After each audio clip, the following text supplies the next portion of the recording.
We are back. We are back, y'all. My name is Jojo, if you guys don't know, and here I am to talk about the news. I try to give my most objective opinion I possibly can, and today we're talking about Scott going on CNN, or maybe he works for CNN. I'm not really sure. But Scott Jennings is going on to talk about the J6 incident, as well as immigration. So I'm not going to waste any more time. Make sure you guys hit the like button. Make sure you subscribe if you haven't done that yet. And leave a comment. Let's get into it. I think the question is, what are you going to do when people are getting arrested while you're dropping off your kid to school? I think if I were dropping my kid off at school and they showed up and arrested someone who, I don't know, had committed a violent crime or had existing adjudicated deportation orders, I would A, wonder why they were at the school, and B, say, great, finally, somebody is enforcing the law in the United States of America. I would have no problem with this, truthfully. I don't really understand how people don't have a problem with illegal immigration. Let's say you stand up for the laws. Let's say you stand up for what's right. You should always have a problem with something like this because it's illegal. It is undoubtedly illegal. It should not exist. So when you have someone like Donald Trump, who is heavily enforcing these immigration policies, you should ask yourself, why wasn't this done before? And the reason I'm saying that is because Donald Trump was able to go into office and find out exactly where illegal immigrants are. He knows exactly where they are. Shouldn't that be telling? He knows people's home addresses. He knows their first and last name. He knows when they get off work. He knows everything about illegals. That should tell you that people already knew where illegal immigrants were. They just weren't arresting them. That's a problem that I have. And the reality is undocumented people are way less likely to commit crime. But you admit there are some here that are. Oh, absolutely. There are some. Like there are some people. And there's no disagreement amongst anybody that's part of that. So if they were at a school, you'd agree it would be okay to come get them. Yeah, but it's not just those people that are going to be deported, right? And so, I mean, do we have a crisis in this country or not? 10 million people came here in the last 4 years. We've had no interest on the part of the last administration to do anything other than create this massive problem. He campaigned on it when he ran and wanted to invite a lot of people here. It's a crisis. People voted for Trump to solve the crisis. There's two issues. It's border security is one. That's a policy issue. But number two, it's an enforcement issue. And what they have said clearly time and again, violent populations, people who have committed violent crimes, and people who have existing adjudicated deportation orders is their top priority. I do not know how anyone... That's a fact. That's a fact. Because it would be different if Donald Trump came into office and he wasn't able to find where everyone was, but you know, he took the time to look for them, and then maybe weeks down the line, he started his deportation. But when Donald Trump went into office, he said that this is a national emergency. We are arresting people today. Logically speaking, how do you even know where people are if people were enforcing it before? People weren't enforcing it. Now that they're enforcing it, people know exactly where illegal immigrants are. They know where they work at. They know what schools they go to. This means that you kept documentation on illegal immigrants this whole time, but didn't enforce anything or didn't tell anyone. That, to me, is a problem. And this is what the New York Times poll said last weekend, could possibly disagree with that. Yeah, Where were the hues and cries under Obama when he deported 7 or 8 million? The economy did not collapse. There actually the fruit were. Was picked. I mean, whatever it is you argue. I don't buy that the economy is on this very night where somebody called. Well, I agree that there's a communication strategy here. The previous administration's communication strategy was get here, come here, and it'll probably work out for you. His communication strategy is do not come here. Please don't. Do not invite anyone here. Do not expect to be left alone if you do come here and break our laws. Those are two vastly different messages. I prefer the second one, and as it turns out, so do most Americans. Can I just say, we should assume but you all agree, if you have an existing, fully adjudicated deportation order, so that's 1.5 million people, and you all agree that if you are a violent criminal, either where you came from or here, that's another. There's people who have fully adjudicated deportation orders these are who have American children, who are married to American spouses. Yeah, and that's a problem. How are you even... I don't understand how people don't see that this is a problem. You illegally came to America, had an entire family, and nobody said anything to you.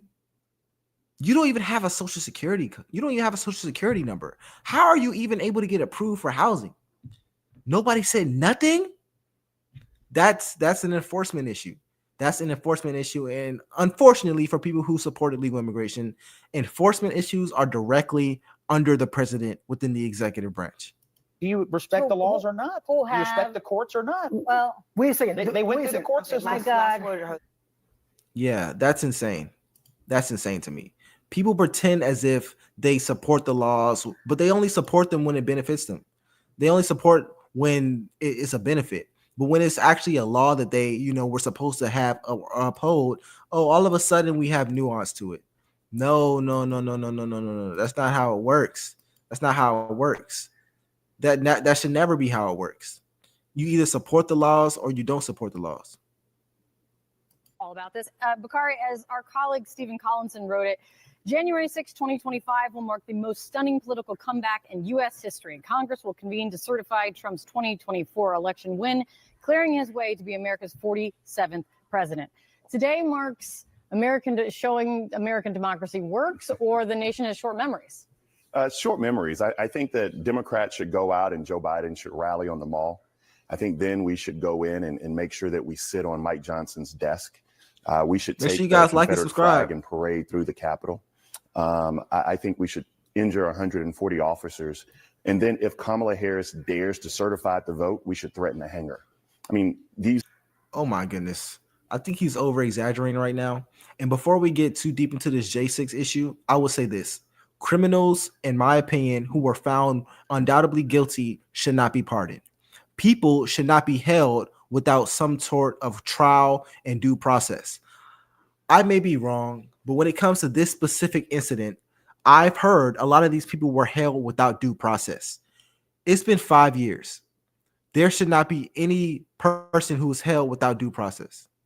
you see how, I mean, I think people should understand how ludicrous that sounds, but that's where we were 4 years ago.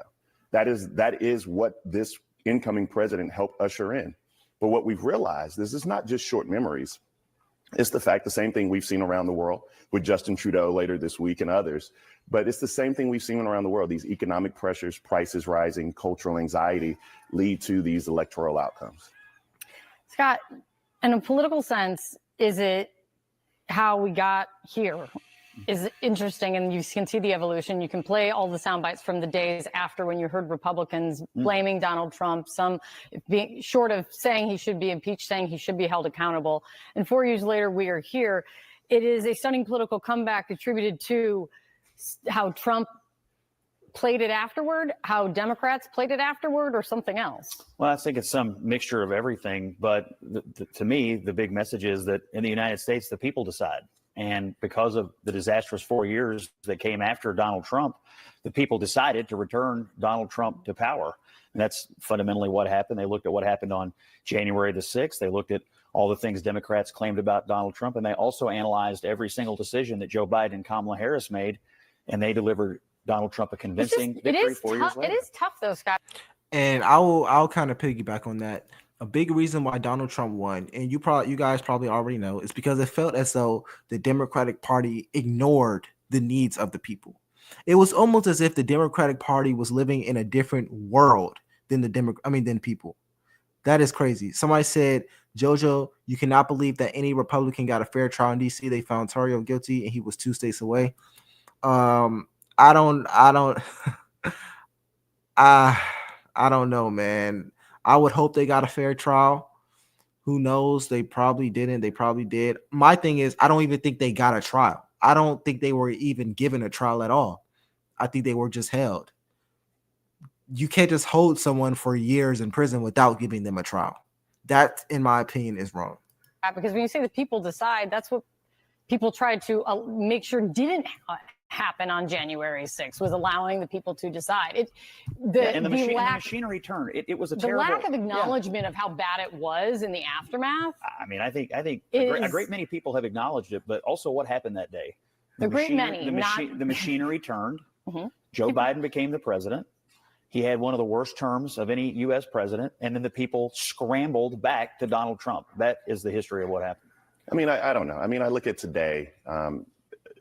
Donald Trump is inheriting one of the best economies that a president has inherited in a very long period of time. Do you guys agree with that? Do you agree that Donald Trump is inheriting one of the best economies? Do you agree with that? because I feel as though that's the reason why Donald Trump won, is because a lot of Americans feel as though the economy was not good. I would say this: over the past 4 years, housing has gone up and wages have stayed the same, leading to it's nope. Nobody believes that this was a great economy. They are calling him delusional. Okay, well, the people have spoken. They do not. I haven't gotten one yes. Nah, the economy wasn't the best. I'm not gonna lie. It was not the best. If you look at the fact that something like net migration at the border is lower than it was even before Donald Trump took office. If you want to look at the stock market, you're looking at the stock market right now. I'm not even finished running it down yet. This is the first time. The border needs to be secured further, and this number can be accurate. This is the first time in dozens of years that a president has actually inherited a government where we don't have soldiers overseas in active combat zones. So, I mean, let's actually look at where we are. He is actually inheriting a government right now that is much better than any predecessor he's had before.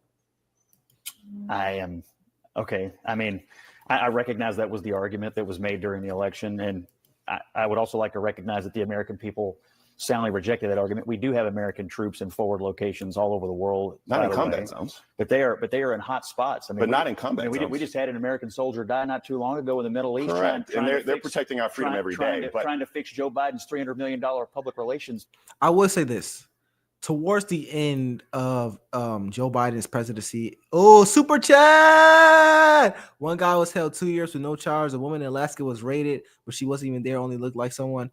People have video proof of this. No violence, no damage. Thank you for the super chat. Make sure y'all send the super chats. Yeah, I would say towards the end of Joe Biden's presidency, the economy was looking outwards for corporations, meaning stock prices were looking better. We entered into a bull market towards the end of his presidency. Yep, live streaming. I'm good. But when it said the economy was good, housing is still not good. Jobs were unemployment went lower, but it was towards the end. So I don't know. That would be up to y'all. Peer for Gaza. I mean, the reality is migration was a disaster. Immigration was a disaster for 3.5 years, and they tried to window dress it for the last 6 months. Inflation was a disaster for all 4 years. The economy is not working for most people. That's why Democrats lost the election, and that's why they're going back to Trump. Democrats lost the election. Nobody's arguing that. I mean, that's what the argument was 4 years ago when Donald Trump was filing lawsuits and make sure you guys like and subscribe in the White House. What we are saying, though, is that prices are going down. What I am saying is murder rates. They actually are going down. Inflation is still plateauing.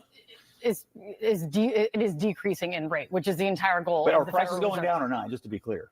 No, they're not. They are down from their sky high rates. No. Let's move on. Next up for we were just arguing over combat zones. I don't know where we are this morning. You can argue. You guys are trying to paint a picture of a country that doesn't exist. I'm not painting anything. I'm painting. Stop talking. That's what I'm painting. Next up. Here's the problem.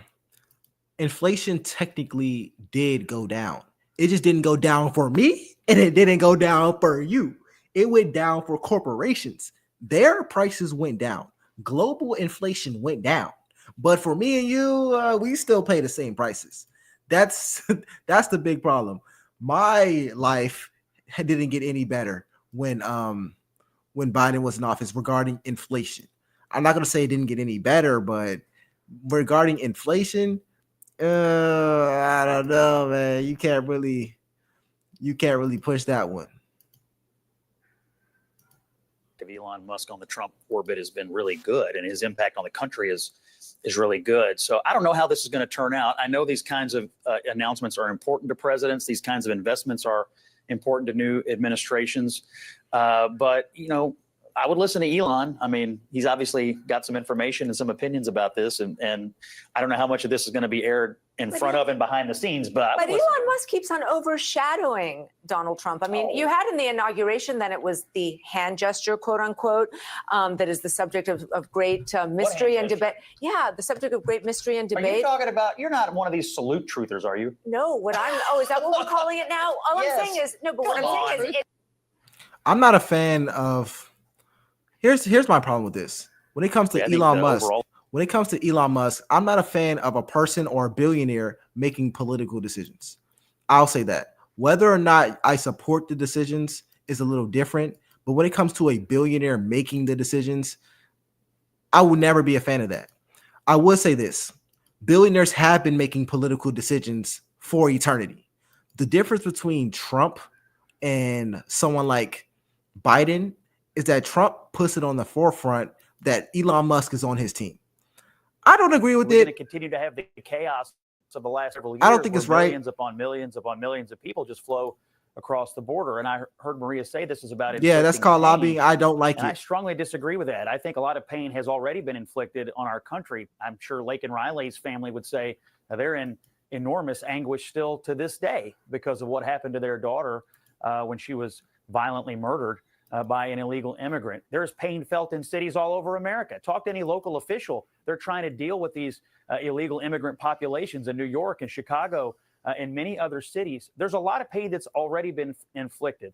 The point is this: we have to have a legal immigration system, and it has to benefit the United States. The current system is of no benefit to the United States in the way that it has been administered over the last 4 years. And one final political point. The American. Thank you. Just to be clear, it's your opinion. If you're a billionaire, you cannot have the freedom to say what you believe.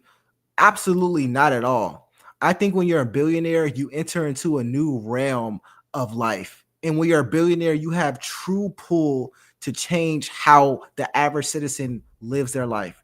My problem is that I don't like when a billionaire is able to make such drastic political decisions. However, my opinion is not just on Elon Musk. This idea that I have a problem with is just lobbying. I don't like it. I don't like the concept of lobbying. I don't like when companies buy their power or seems like they're buying their power. So it's not necessarily an Elon Musk thing. It's more of a lobbying thing. I feel like the biggest issue here is that people pretend like they dislike Elon Musk and what he's doing, but what they really dislike is when the other side lobbies. They dislike when the Republican side lobbies. Lobbying has been happening forever, but the Democratic side pretended it didn't exist. For example, I seen a video earlier today that said Donald Trump was the first person who ruined the economy, and Donald Trump was the first person who allowed billionaires to have a say-so. And I thought about that. Joy Reid said that. I thought about that and said, so lobbying was created in 2016 when Donald Trump got in office the first time? Are you crazy? People have been lobbying forever. What are you talking about? Donald Trump didn't create that. I have a problem with lobbying when billionaires are lobbying and I don't know. I just have a problem with that. But yeah, thank you for the super chat. People voted for Donald Trump to get this chaos under control. And the New York Times polling this weekend, it was not controversial. People want deportations of people who are here, especially if they are violent criminals. Which is why I believe at the end of the day, the cruelty and the pain and the division is what Trump is after, because that is what his base wants. And Maria, that's not true. I voted for Donald Trump, and I don't want cruelty and division. I want law and order, and I want an immigration system that works for the United work States. With and Democrats, Donald Trump is Scott. Donald Trump is Oh my not gosh, interested. here we go. This work with Democrat thing. The immigration thing was an issue for years, and towards the latter end of Biden's term, he tried to sneak in a bill that Donald Trump or the Republicans didn't agree on so that he can blame it on them. No. You can't get out of this one. You will not blame immigration on Donald Trump. You could probably blame a lot on Donald Trump. People do it. They blame a lot of things on him. But immigration? Are you serious? That is one of the only things that no one can factually blame on Donald Trump. Really? How y'all going to call him a racist who likes to deport people and separate families while simultaneously blaming immigration on him, blaming the bill not being passed on him? You cannot be serious. You cannot be serious. I can't even believe that. In deporting people who are here legally, people who have followed all the rules. They're interested in primarily right out of the gate two populations: violent criminals and people who have existing adjudicated deportation orders. That's millions of people. And I refuse to accept the farcical argument that the U.S. economy is underpinned by rapists, murderers, and people who are awaiting deportation. It's just not true. Yep. It's crazy. It's crazy, man. Immigration has been a hot topic for freaking decades. Exactly. And towards the end, the latter end of Biden's presidency, he tried to sneak a bill in and say that Trump denied it. I'm not going to let that slide. I'm not letting that slide at all. I'm not letting that slide at all. The fact that people even believe something like that is insane to me. It's insane to me. That's crazy. You're not going to sit here and lie to the public so aggressively. That's crazy. Apparently, the Scott Jennings guys has been going off for a minute, but I'm gonna sit here. I'm gonna call you out. You're not gonna lie to me. He's on CNN, but he disagrees with a lot of the talking points on CNN. So this is one about white privilege, which is actually a reason why someone like Donald Trump was able to gain so much popularity, because people try to pretend like white privilege is really the reason they don't make what they want to make, or they try to pretend like their life sucks because of white privilege, even though you make more money than 99% of the country. We have the richest black people who are saying that white privilege is a reason why they don't have even more riches. I'm not going to sit here and pretend like that's a thing. Privilege exists. I don't think any of us are denying that privilege exists. I think people deny the fact that majority of people do not have privilege. I don't care if you're white, black, Indian, Asian, the majority of humans, even in the richest country, do not have like the privilege that you're thinking when you hear white privilege. People think that all white people are just rich, walking around with $1 million mansions. That's not the case. I don't know where this narrative came from. Why is she being bullied? Why is that wrong? Why is she being bullied for acknowledging something that's smart, truth, and factual? Well, a couple things. Number one, whether you're an athlete or anyone else, if I hear you use the phrase "my truth," I immediately then discount everything else you say, because there isn't my truth or your truth. There's just the truth. And when you start using phrases like that, it tells me that That's not true. Your brain has been captured by something that I don't really respect. That's not true. Number two. That's not true. Number two. The attention the league got this year was amazing, and it was all because of her. She is an amazing player. We're talking about Caitlin Clark. The arenas were full when she played in them. To give you guys some context, Caitlin Clark is a WNBA player, an extremely popular WNBA player, and she's a white woman. People are mad that Caitlin Clark took over the WNBA because the WNBA is primarily black, and they're upset that the most popular player, the rookie of the year, the college player of the year, is white. Caitlin Clark acknowledged this and said her popularity could have to do with her white privilege. A lot of people were upset that she said that. A lot of people are like, yeah, you're only popular because of your white privilege. Here's the problem. Caitlin Clark is just genuinely better than a lot of the people she plays against. She is way better. Like, I watched her play. I love basketball. She is insane. So the fact that people are trying to blame her popularity and her money and her success on her being white, I don't get it. The TV ratings were up when she was on television. That's undeniable. But the league still lost like $40 million this year. And it's never made money. And to me, when you're talking about having respecting people who built something, what did they build? A league that loses money every year? She has the capacity. What do you mean? To What did they build? What do you mean? What did they build? What kind of a business did they build? The reason why it's still up and still running, whether it's losing money or not, is because of these black women who are what? And so, no. What? It's not. I was in Dickie's arena. Who pays for it? I was in Dickie's arena. Let me just tell you. It says more about the people who are getting upset. Oh, yeah. Someone said, I do not watch sports, so I'm going to take you at your word. I'm not exaggerating. Caitlin Clark is the best. She's not the best in the WNBA. She's the best rising star, and she's the most exciting rising star that I've personally ever seen. I'm going to admit it. She made me watch the WNBA because she's that good. And it really made me shocked when people were so against her and they tried to say it was because she was white. I'm like, y'all don't watch her play. She was fried everybody. She was fried everybody like some fried chicken. She is like that. Offended by it. Yeah, that's what I think they're just disappointed that she appears to have been captured by the woke mob. You don't like She's the like word. being racial. And here's the disappointment. It's the white privilege.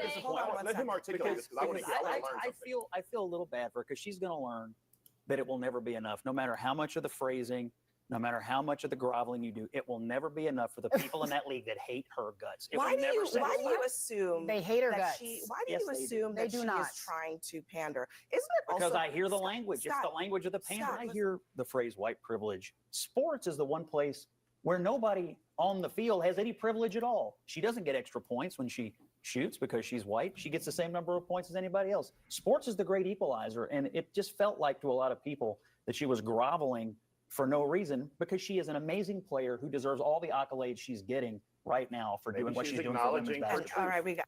Nah, yeah, I don't understand that. Caitlin Clark deserves all that she's getting. She's an amazing player, and this whole white privilege debate, I'm like, okay, let's bring up the numbers. Like, who makes? If you were to compare education and trades, like actual skills, like if you're either have a college degree or if you have a trade, compare the numbers of people who go into that by race to people always talk about white and black people. So let's compare it. White people, it's not my opinion, they get more college degrees than black people. White people enter trades more than black people. However, if you look at money, they don't really make that much more than black people. So when you say, oh, white privilege is the biggest privilege you can have in society, is how much money you have. That's the biggest privilege. Money can buy you anything you want. So let's look at the facts. They don't make extremely more than black people or every other race. If you even take it a step further, white people don't even make the most in the country by race. Indian Americans make more than white people. Asian Americans make more than white people. So why do y'all skip them and just go straight to white people and say it's white privilege? They don't even make the most in the country. I don't know. But anyways, I'm going to end this live stream here. Thank you guys for tuning in. Please make sure you like this video. Like the video, please. Shoot this to the algorithm. Anyways, it's LFR Jojo, and I will see you guys later.